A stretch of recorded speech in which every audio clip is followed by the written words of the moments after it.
훈민정음을 제대로 알면 중국어가 보인다 강연을 맡은 이현준입니다. 강의 시작하겠습니다.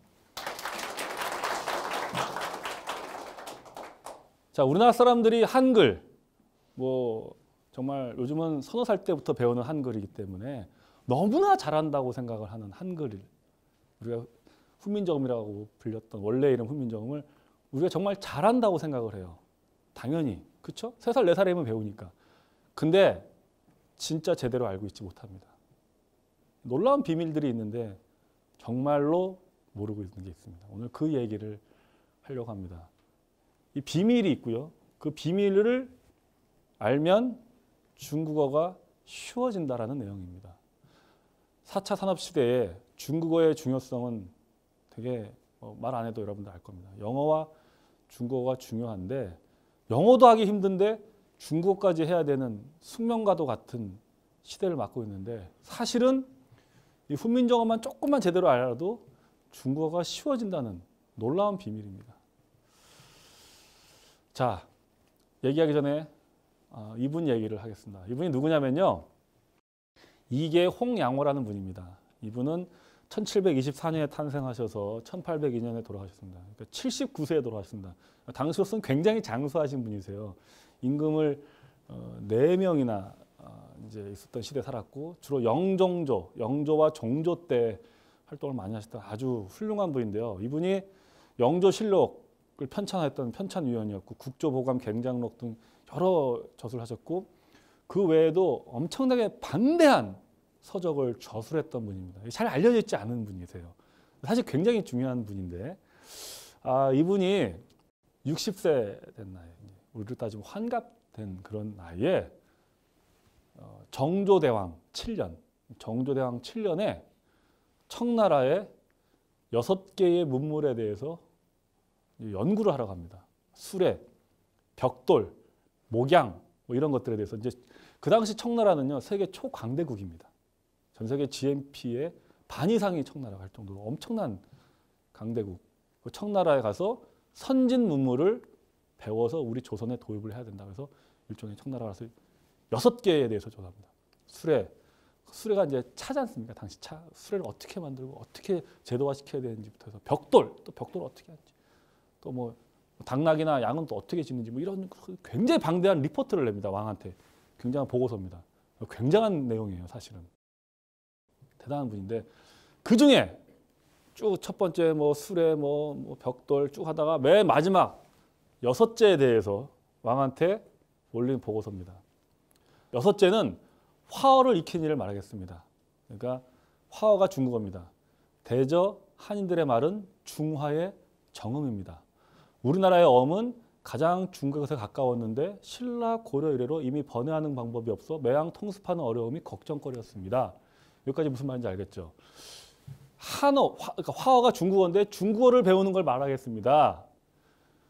그러니까 한인들의 말은 중국 사람들의 말이 중화 지역의 정음, 표준어입니다.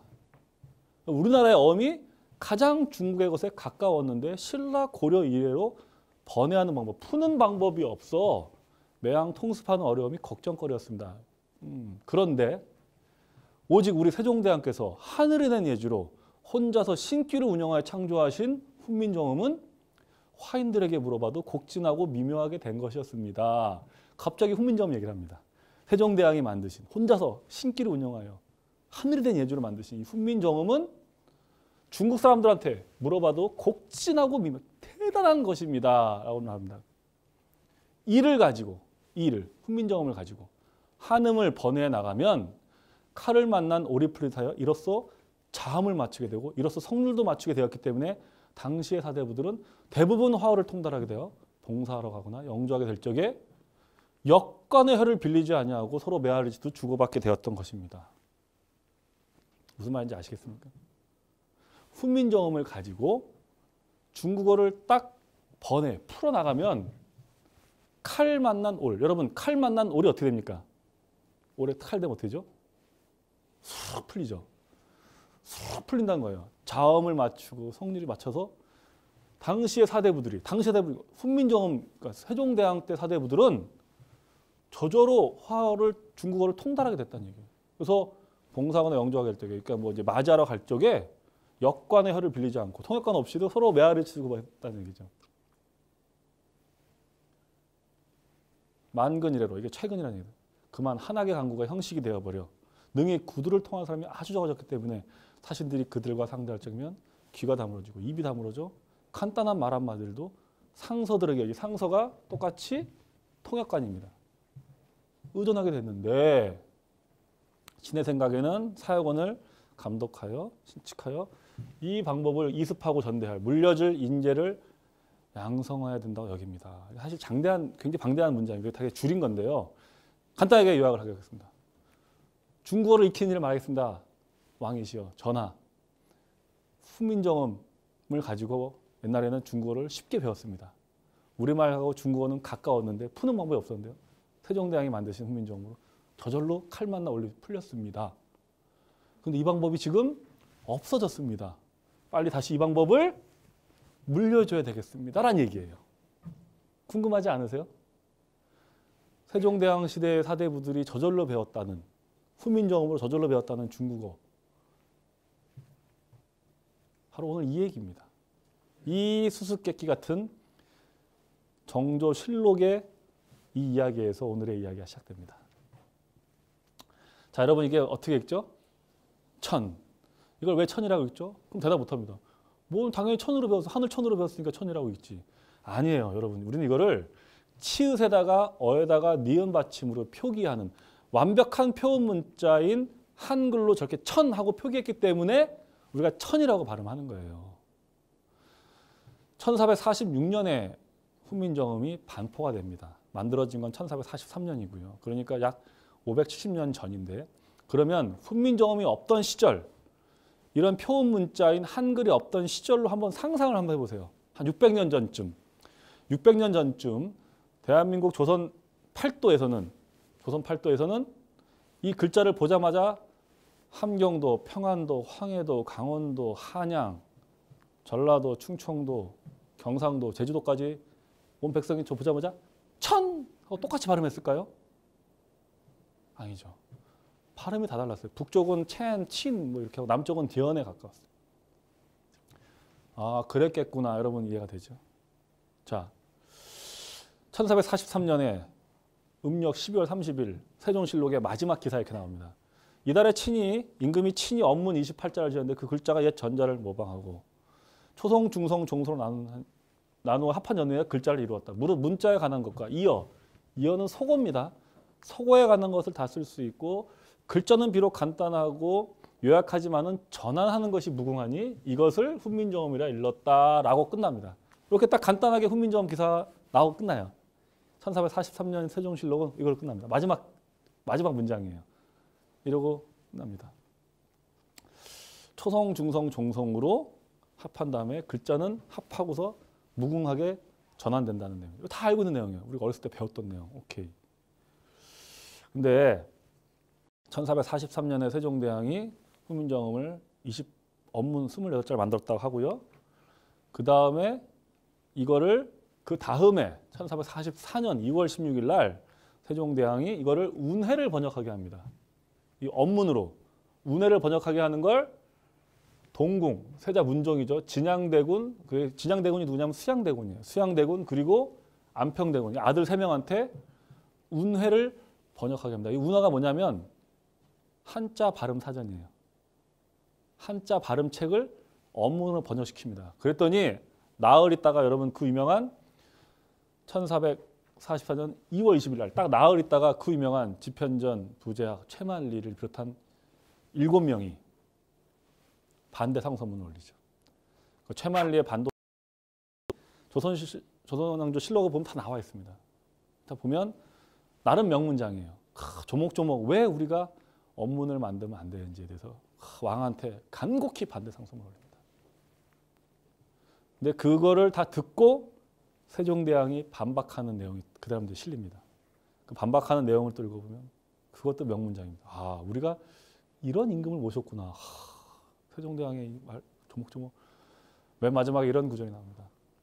내가 오늘 너희를 부른 것은 죄주려 함이 아니요 너희들에게 몇 가지 질문케 하고자 하는데 너희들이 대답을 변개하는 것을 보니 너희들의 죄가 작지 아니하다. 여봐라. 의금을 부릅니다. 최만리를 비롯해서 7명을 하옥시킵니다. 그 다음 날 풀어줍니다. 저는 그걸 일종의 군기 잡은 거라고 봅니다. 영창 보내는 거예요. 하루 딱 웃겨서 그 다음에 어떠한 반대 성수입니다. 완전히 제압을 합니다. 그리고 용비어천가가 그 다음에 만들어지죠. 이게 여러분 아시겠지만 정인지, 안지, 권제 등이 용비어천가인데 여러분 이 용비어천가는 굉장히 여러분 옛날에 고등학교 때 다 배웠던 얘기입니다. 우리가 아주 간단한 말 한마디도 예를 들어 나는 책이 좋아 이런 간단한 말 한마디도 우리는 기록하려면 어떻게 기록해야 되죠? 한자로 기록해야 되잖아. 아, 에, 서. 나는 책이 좋아. 이것도 아, 에, 서 이렇게 한자로 써야 되잖아요. 그렇죠? 아주 간단한 말 한마디도.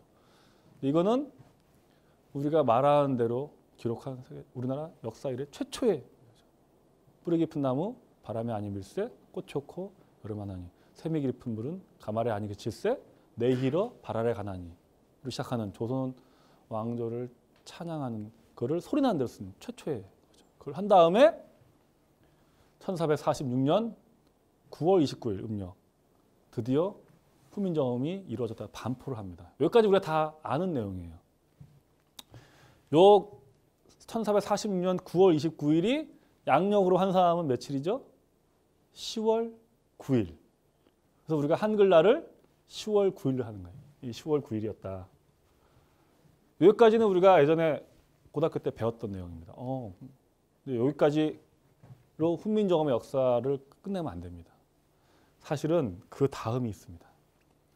1447년 그 다음에 똑같은 날입니다. 9월 29일 날. 저는 이게 왜 같은 날이었는지에 대해서 연구를 좀 하고 있는데 답은 안 나와요. 9월 29일이 역사적으로 무슨 날인지 좀 보고 싶은데 분명히 뭔가 반포하는 것도 의미가 있을 텐데 어쨌든 딱 1년 음력 9월 29일 날 이달에 동국정운이 완성됐다. 모두 6건인데 이제 신숙주가 서문을 짓습니다. 동국정운 들어보신 분 있으세요 혹시?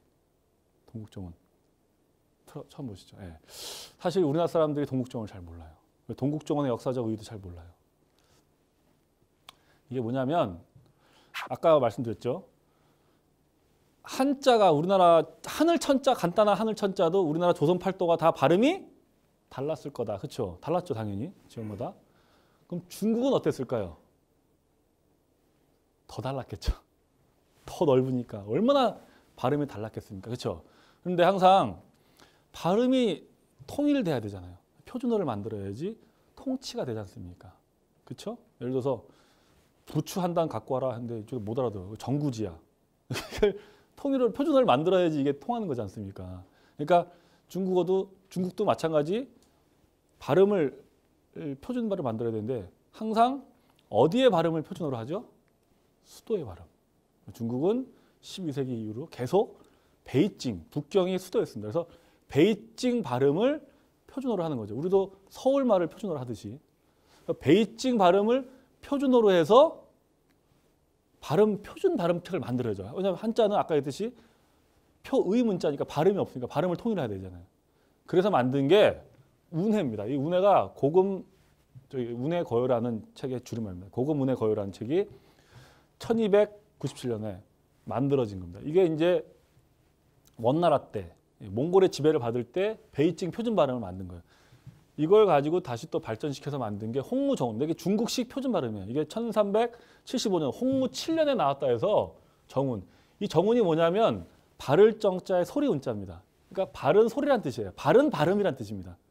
아, 표준 발음. 그래서 이 홍무정운이 나옵니다. 자, 이 홍무정운이 그러면 뭐냐? 중국어의 북경식 표준 발음. 그게 뭐다? 홍무정운이다. 조선 왕조실록에 보면 홍무정운이 정말 많이 나옵니다. 그러니까 홍무정운을 가지고 표준어를 이렇게 중국의 표준어를 많이 봅니다. 근데 이거 어떻게 표시하느냐? 발음표를. 뭔가 발음표를 표시하는 거잖아요. 어떻게 표시하냐면 이거를 예를 들어 동자다. 동자를 표시할 때 이렇게 표시합니다. 음을 2개로 쪼갭니다. 그래서 이걸 반절법이라고 합니다. 그래서 독이다 그러면 이게 덕, 모에 홍운 이렇게 쓰는 거예요. 그러니까 덕이니까 뭡니까? 덕에 드, 홍 하니까 옹, 드, 옹. 그래서 더 이렇게 하는 거예요. 그러니까 다른 한자 음으로 음을 쪼개가지고 발음기를 표시하는 겁니다. 그래서 한자로 한자를 표기하는데 이게 딱 머리 좋은 사람들은 금방 뭔가 이게 뭐가 모순이 나올 거예요.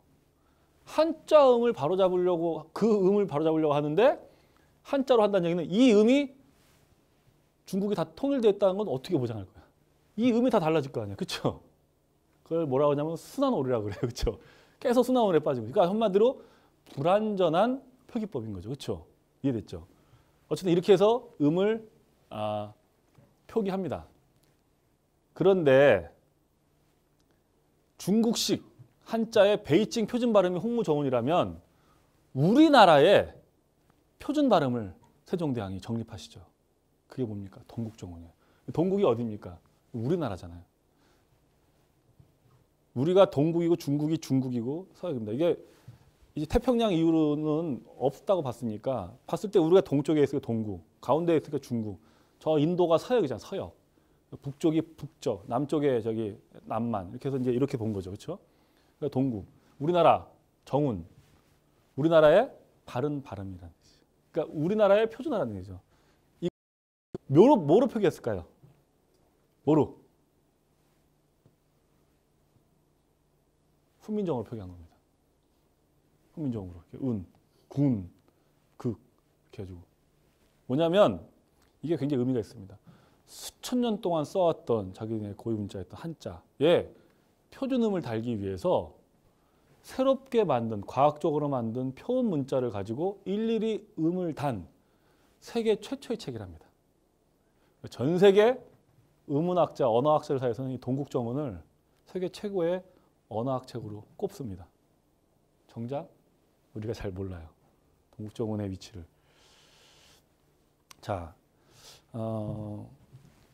이게 지금 훈민정음 해례본입니다. 이게 지금 간송박물관에서 이번에 복원을 해서 일반 시중에 되는 훈민정음 해례본인데 이게 1940년에 안동에서 이용준 씨라는 사람이 발견을 해서 간송 전영필 선생님이 이걸 거금을 들여 사서 일제강점기 때 백엔잎에 숨겨가지고 일제강점기 내내 지킵니다. 그리고 지금은 광복 후에 간송 박물관에 미술관에 지금 한 부가 있습니다. 지금 상주본 하나 있는가 지금 아직 시중에 안 나왔죠, 그렇죠? 이게 유일한 현재 볼 수 있는 해례본인데 이 훈민정음의 해례본은 굉장히 가치가 있습니다. 왜냐하면 이게 500년 이상 발견되어 있지 않다가 발견이 돼서 간송 전역편은 이걸 보고서 얼마나 가슴이 뛰었을지 생각하면 얼마나 가슴이 뛰었을까. 그 전까지는 훈민정음이 어떻게 만들어졌고 어떤 원리로 제작가 됐고 했는지 몰랐어요. 그래서 뭐 옛날에 보면 뭐 문 창틀 보고서 만들었다 뭐 이렇게 얘기했잖아요, 그렇죠? 문틀 보고 이런 얘기도 하고 막 폄하한 얘기인데 저게 발견됨으로써 깜짝 놀라는 거예요. 그 중에 보면 쉽게 얘기해서 훈민정음은 우주의 음양오행과 굉장한 철학과 통찰력과 인생과 우주에 대한 모든 철학과 정신을 그대로 담아낸 겁니다. 왜냐하면 여러분 이 생명도 결국은 우주에서 탄생한 한 우주의 부분이죠, 그렇죠? 그리고 이 세상 모든 만물이 사실은 우주에서 기인한 거잖아요, 그렇죠? 소리도 우리의 이 소리도 결국 우주의 한 부분인 거잖아요. 소리를 알려면 우주를 알아야 되고 여러분 관상이든 사주든 이런 것들 다 공부하는 게 우리 동양철에 다 우주에서 기록된 겁니다. 그렇죠? 그래서 보면 거기 그런 얘기가 나오는데 음양오행이 여러분도 아시죠? 목화토금수라고. 이 목화토금수 중에 그리고 목화토금수 1월 그래서 월화수목금토일이 거기서 나온 거잖아요. 물은 만물을 낳는 근원이요 불은 만물을 이뤄내는 작용을 하므로 오행 중에선 물과 불이 으뜸이 된다. 물과 불이 으뜸이 된다. 그리고 목구멍은 소리가 나오는 문이요 혀는 소리를 변별하는 기관이므로 오음 중에 목구멍 소리와 혓소리가 주가 된다. 이게 훈민정음 해례본의 이야기입니다. 이게 무슨 말인지 몰라요. 그냥 뭐야 이게 관념적인 것처럼 보여요.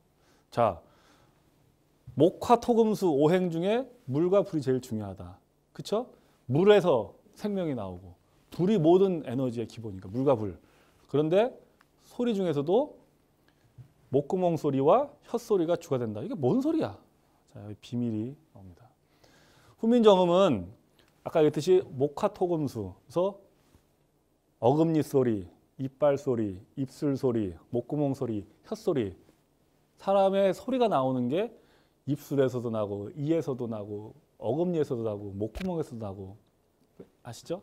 거기서 그 발음 기호를 어금니 소리, 혀소리, 입술 소리, 그 다음에 입소리, 목구멍 소리 해가지고 여기서 이렇게 나오는 거예요. 여기서 획을 하나씩 하면서 전타금이 되는 거죠. 다 옛날에 배웠던 거예요. 그래서 우리는 같은 모양의 같은 라인이 다 같은 음가를 갖고 있어요. 스, 즈, 츠, 으, 흐, 무, 무, 푸 다 이게 이건 목구멍 소리. 그리고 천지인으로 양성모음과 음성모음이 나옵니다. 기가 막힌데 자 목화토금수가 정확히 아설, 순치, 후로 매치가 돼요. 그래서 어금니 소리는 어금니가 어떠죠? 나무 뿌리를 받고 있죠. 어금니가 깊이. 그게 뭐죠? 나무예요. 목이에요. 목. 혀는 날래고 변화되죠. 라라라라. 뭐죠? 혀. 불이 불 같다는 거죠. 입술은 모아졌다가 펴졌다가 모아졌다가 펴졌다가 흙이 그렇죠. 흙이 모아졌다가 펴졌다가 흙이. 그래서 흙인 거예요. 치. 이빨은 우리가 뭐죠? 먹을 때 끊죠. 도끼. 금. 목구멍 항상 어떠죠? 살아있는 사람은 목구멍이 항상 젖어 있죠. 목구멍이 말라있는 사람 없죠. 물이죠. 목화, 토, 금, 수하고 아설, 순, 치, 후하고 정확히 매치가 돼서 기역이 어금니 소리, 니은이 혀소리, 미음이 입술 소리, 시옷이 이빨 소리, 그 다음에 이응이 이게 목구멍 소리인데 여기서 이제 획이 하나씩 늘어나면서 타금이 되는 건데 아까 얘기했죠? 목화 토금수 중에 제일 중요한 게 두 가지가 뭐다? 물과 불. 물과 불이 중요하다. 물이 생명의 근원이고 불이 에너지. 근데 소리도 똑같다. 불에 해당하는 혓소리가 주가 되고 물에 해당하는 목구멍 소리가 주가 된다라고 해례본에 나와 있어요. 뭔 소리인데 나중에 알게 됩니다. 소름이 돋는 경험을 하게 됩니다.